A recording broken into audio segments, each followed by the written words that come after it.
Welcome to the latest Motley Fool scoreboard. I'm on Chocolate Balloon. We've got longtime fools, Rick Munarriz and Tim Beyers, giving a 1 to 10 rating to a top 5 stock in the primary hidden gems database. It's Nvidia, ticker symbol NVDA. First, we'll rate the strength of Nvidia's business, including factors like industry and competition. 10 is invincible, a 1 is hopeless. Tim's at a 9, Rick, you're at an 8.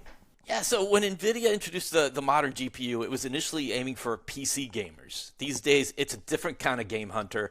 It's the undisputed leader in AI chips, currently the country's most valuable company with a market cap north of $4 trillion. Nvidia is Spanish for envy and has certainly lived up to that, with rivals jealous of the booming demand for its AI and data center solutions. Yeah, I mean, Nvidia is no longer a one-trick pony in GPUs, though it is the GPUs that drive a lot of the business. Jensen Huang, the co-founder and CEO, is now pitching entire data center builds around Nvidia technology. And the company can do that because it has a full technology stack that stretches from the software to program and orchestrate the GPU, and that's called CUDA, to interconnections technology for linking systems together into a cohesive whole. That's NVLink and InfiniBand, among others, to the very systems themselves. In the AI era, there really is no company that is positioned better to deliver required infrastructure at scale. It's impressive, Anand. Right, for management, a 10 is Warren Buffett, a 1 is Homer Simpson. Tim's at an 8. Rick, you're at a 10. Yeah, so CEO Jensen Huang has been at the company he founded for 33 years. Vinyl fans would call that a long play record. A whopping 98% of Nvidians on Glassdoor approve of the job he's doing, and it's easy to see why, given the stock's meteoric rise and shares being a big part of the compensation package for tech employees. An unconfirmed third-party report last summer surveyed 3,000 employees, showed that nearly 80% of them were millionaires. Roughly half of them had a net worth of at least 25 million. They have been made green with Nvidia. After dozens of scoreboards, I think I'm ready to finally give out a perfect score. Jensen Huang is like a strike in bowling. He's got the 10 pin down. I like it. I went with an 8 because the durable record that Rick is rightly pointing to, I can't go to 10 because Huang has a history of overbetting on certain trends, running Nvidia into the ditch temporarily before steering the company back out again. I mean, we all remember the crypto crash, right? I mean, right? We do remember this. Today he's all in on AI, preaching its merits with an almost Southern Baptist-like fervor, which I appreciate. I have no problem with that. We love passionate leaders at Rule Breakers, but expectations are now officially through the roof. I predict there will be real disappointment if in 10 years Nvidia isn't the first company to produce 1 trillion with a T in annual revenues. That would be a 5x from here. It wouldn't be me that is thinking that, but I do think the market is sort of expecting that kind of continued ongoing growth from Nvidia, and man, that is a heck of a hurdle to clear. For financials, a 10 is a fortress, a 1 is yikes. This time, Tim's at a 10, Rick, you're at a 9. Yeah, Nvidia's revenue rose 66% to $215.9 billion for its fiscal 2026 year that ended in late January. Earnings rose 65% to $120 billion. Divide one into the other, and your jaw may drop to see that 55 cents on every dollar that Nvidia generates in revenue makes it to the bottom line. Let Amazon and Walmart fight over the revenue crown. Each of those three icons may generate more than 3 times the revenue that Nvidia is scoring, but Nvidia earned more than those two companies combined last year.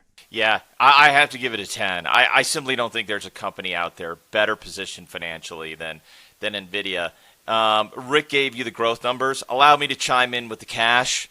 Nvidia has over 50, well, you have to do one of these, 51 billion in net cash as of its latest report, and produced 75.8 billion in fully organic free cash flow last year alone. Gobsmacked is too mild a word to describe numbers like that. We need a new vocabulary. Incudable? I mean, I don't know what the right word is, but it is unbelievable, Anand. Tim, let's talk valuation. How well will Nvidia stock do over the next 5 years, and how safe is it? 10's a sure thing, 1 is a lottery ticket. I went for 5 to 10% because the valuation is not necessarily cheap, and the safety has to account for the fact that there may be a cliff here. Nvidia is in the pole position in a market that still appears to have years of explosive growth ahead of it, pardon me. But I'm going to be conservative because that growth needn't be as hardware dependent as it has been, and let's remember that Nvidia primarily is a hardware company. I think that creates some risk. That said, the balance sheet and cash flow is so ridiculously good that I could see this stock running at a brisk pace for a long while. I definitely would not bet against Jensen Huang. I think I'd just diversify around an Nvidia position if I had one. Yeah, I went a little better, 10 to 15% 5-year annualized growth, safety score of 7. If you think Nvidia can't be cheap, look ahead. As of late March, Nvidia was trading for just 21 times this year's projected earnings and 16 times next year's profit target. It's obviously growing a lot faster. Nvidia also has more than $60 billion in cash on its balance sheet, and it's been smart with that money, often making deals with its customers and partners to help finance more growth through Nvidia purchases. Perfect circle.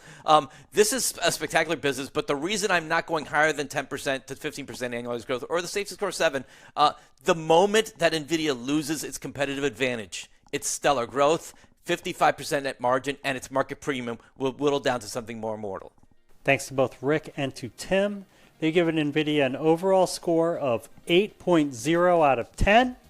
Looks like I'll finally own NVIDIA shares outside of my index funds. Maybe I should consider AMD as well, because both Tim and Rick prefer it as a top it. Look out for a new scoreboard every market day at 7 p.m. Eastern. Next up is CrowdStrike. Till then, Fool on.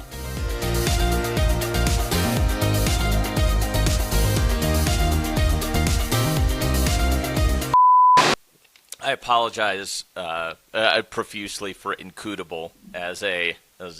Oh, I loved it. It was terrible. It was absolutely terrible. It's like it's you know, Rick would have come up with a better one, but it's all I had. I almost put Rick on the spot, but I was like, I don't want to be mean.